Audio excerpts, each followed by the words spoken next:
with energy sources right now, it will only get worse in the years to come.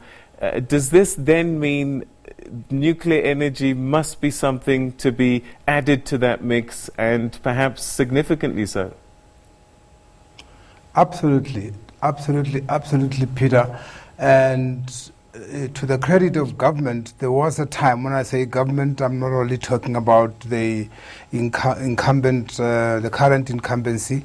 I am talking about government in general. To the credit of government, around about 2006, 2007, 2008, there was a real strong plan and intention to supplement the current sources of energy with nuclear. You remember that there was a time when government had planned to build new energy plants by way of nuclear, 9,500 megawatts, I think it was.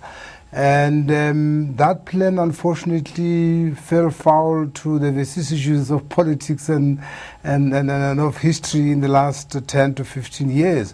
But, you know, had we started that process, we would actually be saying soon we will be out of trouble, because nuclear is reliable, nuclear is clean, and nuclear has always helped other governments out in crises and times like these.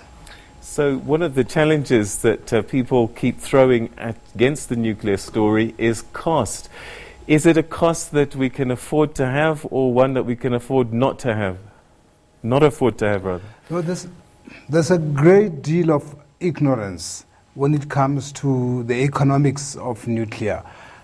People do fail to understand that nuclear is a major long-term economic investment in the country. It's not like buying a commodity from a shelf.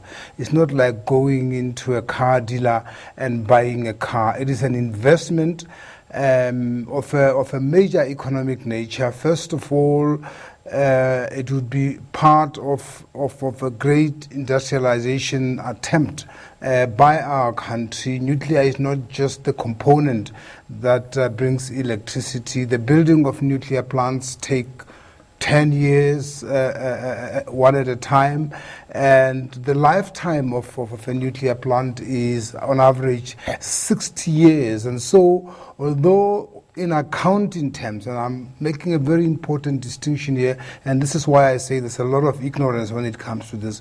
When you are looking at nuclear and what resources you need to build it, you can't only look at accounting costs.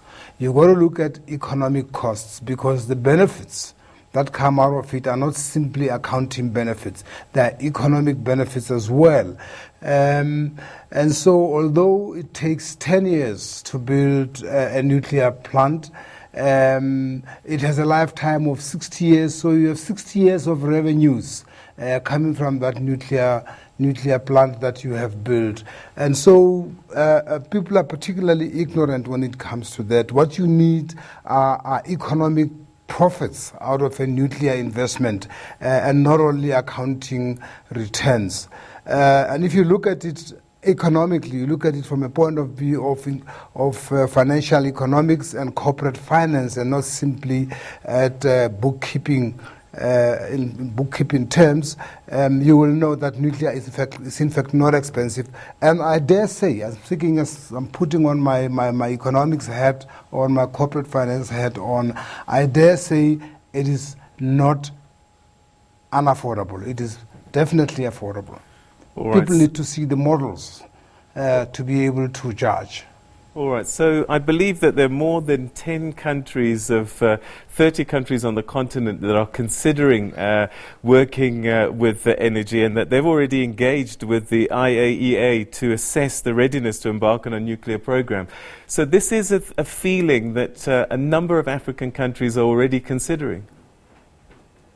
Absolutely, because also one of the difficulties about the debate in South Africa is that it gets distorted by the whole issue of what do we do with surplus coal that we have in the country. on the one hand. On the other hand, people are saying we have environmental concerns, which are very, very legitimate, I dare say, and therefore we should be looking very strongly at renewables.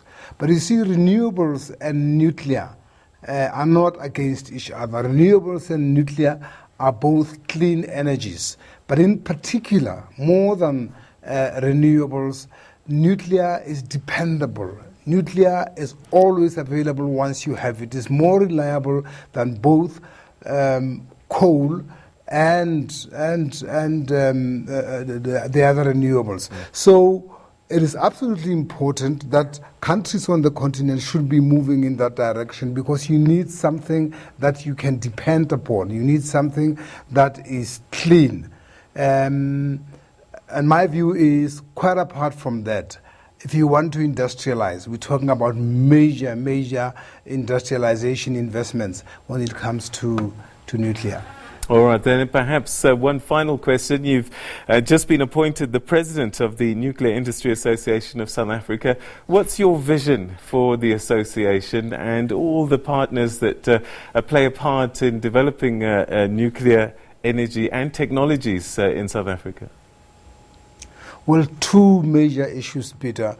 One is the one that I've just mentioned, that the partners and the players in the nuclear industry in this country are very much the kind of partners in the economy that are required to help the economy take a step forward. We need to be able to create sustainable careers. People talk about jobs, but you know, jobs are just jobs.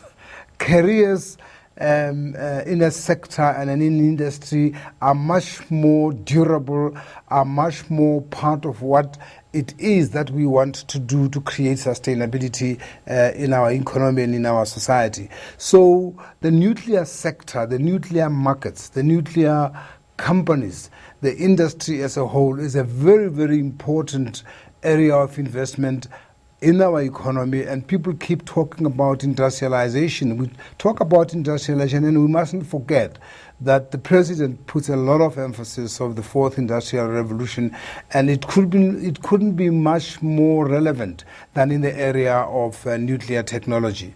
Nuclear, in fact, is predominantly technology. But the second issue about what we look at as an association, and my vision for this association is education. You know, what is dangerous in a country is when common sense begins to rule. Common sense is nice to have, but we can't run the economy on the basis of common sense. We can't take decisions about the economics of an energy source based on common sense. There's a lot of ignorance in the country. Economists, I don't know where they are and where they are hiding. Economists that should be clarifying issues are not doing so. Professionals and educated people who should be helping are not doing so. People in the technical areas of engineering, whether you're talking mechanical, whether you're talking electrical, or whether you're talking civil engineering, are not visible in the public space. We need to lead the way. We can't expect people to simply wake up and understand what we're talking about. So NIASA, the Nuclear Industry Association of South Africa, has a very important role to play in South Africa, both in mobilizing the partners and the industry, but also in an educational way. All right, we wish you the best of luck. Thank you very much indeed for joining us on this day and sharing your thoughts with us, Professor Mosala. Thank you so much.